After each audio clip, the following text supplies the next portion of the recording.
दोस्तों नमस्कार स्वीकार करें। मैं आपका स्वागत अभिनंदन करता हूं दैनिक लोक सदन छत्तीसगढ़ के हमारे संपादकीय पृष्ठ पर, जिसमें मैं आज आपको बताने जा रहा हूं उप मुख्यमंत्री टी.एस. सिंहदेव और मुख्यमंत्री भूपेश बघेल किस तरह आमने सामने हैं, मगर आमने सामने होने के बावजूद राजनीति का जो खेल है वह कुछ ऐसा है कि छत्तीसगढ़ की जनता को समझने के लिए चिंतन करना होगा, ठहर कर समझना होगा कि जब टी.एस. सिंहदेव प्रधानमंत्री नरेंद्र मोदी के साथ मंच शेयर करते हैं और उनके प्रशंसा के गीत गाने लगते हैं, तो भूपेश बघेल मुस्कुराकर कहते हैं, आप तो राजा साहब हैं। इस विषय पर आपने कुछ तो सुना होगा, मगर इस बुलेटिन में हम आपको कुछ नई बातें बताने जा रहे हैं। उससे पहले आपसे हमारा विनम्र निवेदन है कि लोक सदन चैनल को सब्सक्राइब कर लें और यह वीडियो देखने के बाद आपको पसंद आए तो अवश्य रूप से कमेंट बॉक्स में अपना वक्तव्य भी दर्ज करें।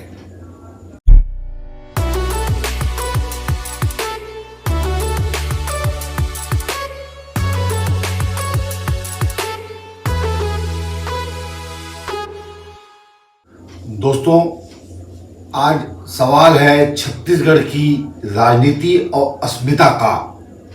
अगर आज के लोकतांत्रिक समय में हम देखें तो भविष्य जो है वो किसी भी राज्य का वहाँ के सत्ता, सरकार और विधायकों के हाथ में है।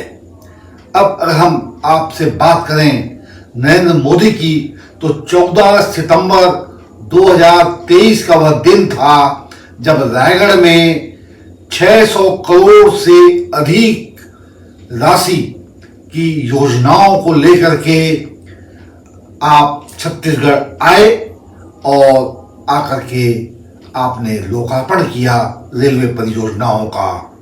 उससे यह संदेश तो दूर दूर तक चला गया कि प्रधानमंत्री नरेंद्र मोदी और भारतीय जनता पार्टी छत्तीसगढ़ का ध्यान रखती है, विकास चाहती है। और फिर मजेदार तथ्य यह सामने आया जब भूपेश बघेल सरकार में दूसरे नंबर के जो हस्ती हैं टी.एस. सिंहदेव, उन्होंने मंच शेयर किया और प्रधानमंत्री का जो गुणगान किया वह तो आश्चर्यचकित करने वाला था। यहाँ तक कि कांग्रेस के नेताओं ने तो एक तरह से दांतों तले उंगली दबा ली जब टी.एस. सिंहदेव ने कहा कि नरेंद्र मोदी साहब छत्तीसगढ़ से कोई भेदभाव नहीं करते हैं।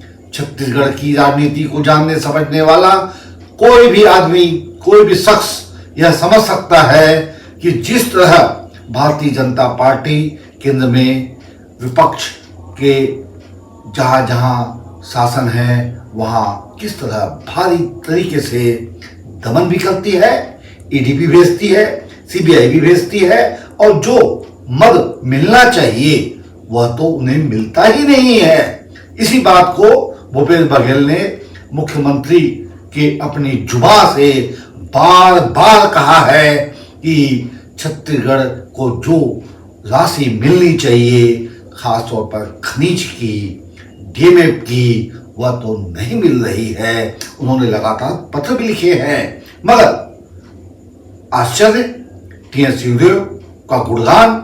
और जैसा कि होना था, हैदराबाद में कांग्रेस की जब बैठक होती है तो वहाँ राष्ट्रीय अध्यक्ष मल्लिकार्जुन खड़गे सवाल खड़ा करते हैं और टी.एस. सिंहदेव को अंततः सॉरी करना पड़ता है, माफी मांगनी पड़ती है। अब इसके पीछे की राजनीति पर भी हम आपको बताते चले कि दरअसल भाजपा की बड़ी राजनीति और खेल यह है कि 23 के समय में किसी भी हालात में भाजपा की यहां सत्ता आनी चाहिए, उसी की अंदर खाने यह राजनीतिक का खेल चल रहा है कि किस तरह जो आज 70-75 के आसपास है कांग्रेस पार्टी, उसे 45 से नीचे पहुंचा दिया जाए और भारतीय जनता पार्टी की सत्ता आ जाए। यह घात प्रतिघात का दौर बड़ी ही तलखी के साथ, शिद्दत के साथ राजनीति के खेल में खेल हो रहा है। अब आप स्वयं चिंतन करें, अनुमान लगाएं कि भविष्य में क्या होने जा रहा है। यही हमारे बुलेटिन का सार संक्षिप्त है। आशा है आपको हमारा यह साहस गर्भित संपादकीय अच्छा लगा होगा, आपको कुछ नई जानकारी दे रहा होगा। फिर एक बार आग्रह कि चैनल को सब्सक्राइब कर ले और अपनी बात को कमेंट बॉक्स में लिख दें।